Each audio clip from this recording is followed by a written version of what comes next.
Hello guys, once again welcome back on my channel maths with Aarna. मैंने जो है class 10 के जो प्रीवियस ईयर के क्वेश्चन थे वो मैं जो है वीडियो अपलोड करती हूँ उन्हीं की। तो अगर आपको ऐसे ही इंपॉर्टेंट क्वेश्चन चाहिए तो चैनल को जो है ज़रूर सब्सक्राइब करें। जैसे कि आज का जो हमारा क्वेश्चन है वो हाइट एंड डिस्टेंस से है और आप एप्लीकेशन ऑफ ट्रिग्नोमेट्री भी उसको बोलते होंगे।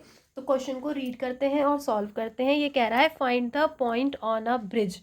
एक पुल है, उस पर वो पॉइंट फाइंड कीजिए अक्रॉस अ रिवर। रिवर के ऊपर एक ब्रिज है जिससे जो एंगल ऑफ डिप्रेशन है, अगर हम नदी के दोनों किनारों को देखें तो 30 डिग्री और 45 डिग्री होता है। If the bridge is at a height, जो ब्रिज है वो 8 मीटर की ऊंचाई पे है, तो बताओ नदी कितनी चौड़ी होगी। तो देखो ये क्या कहता है, मान लो ये मेरा एक ब्रिज है, ठीक है, और ये हमारी नदी है। मान लो इतनी बड़ी हमारी नदी है, उसके ऊपर से हमारा जो है ब्रिज जा रहा है। तो ये कह रहा है कि एक पॉइंट आप ब्रिज पे ऐसा ढूंढो। तो मैंने ये पॉइंट ए मान लिया ब्रिज पे। तो ये जब नदी को देखता है तो एक तरफ तो आपका एंगल बनाता है 45 डिग्री, ठीक है। यहाँ से अगर हम इसको देखेंगे एंगल ऑफ डिप्रेशन, और अगर आप इधर देखोगे तो इधर आपका बनता है 30 डिग्री, ठीक है। और जो ब्रिज की ऊंचाई है वो है आपकी 8 मीटर। तो बताओ जो ये नदी है, जो ये रिवर है, इसकी जो चौड़ाई होगी, विड्थ होगी, वो कितनी होगी।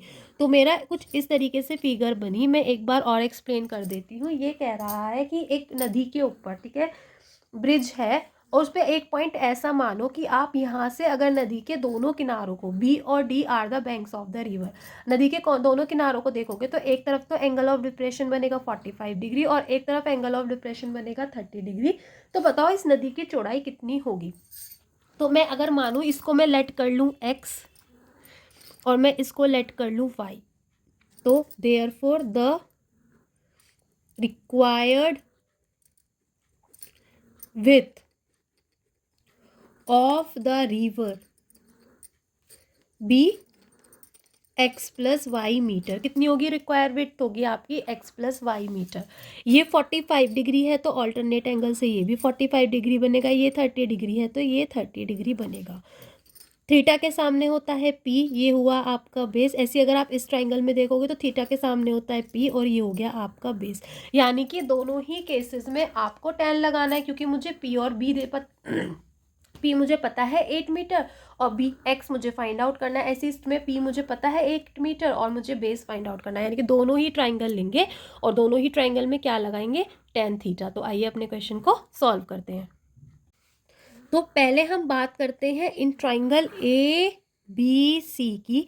ए बी सी में आप लगाओगे tan 45 डिग्री, तो वो होगा आपका ए सी पी और ए सी अपॉन बी सी, यानी कि ए सी 8 अपॉन एक्स, ठीक है।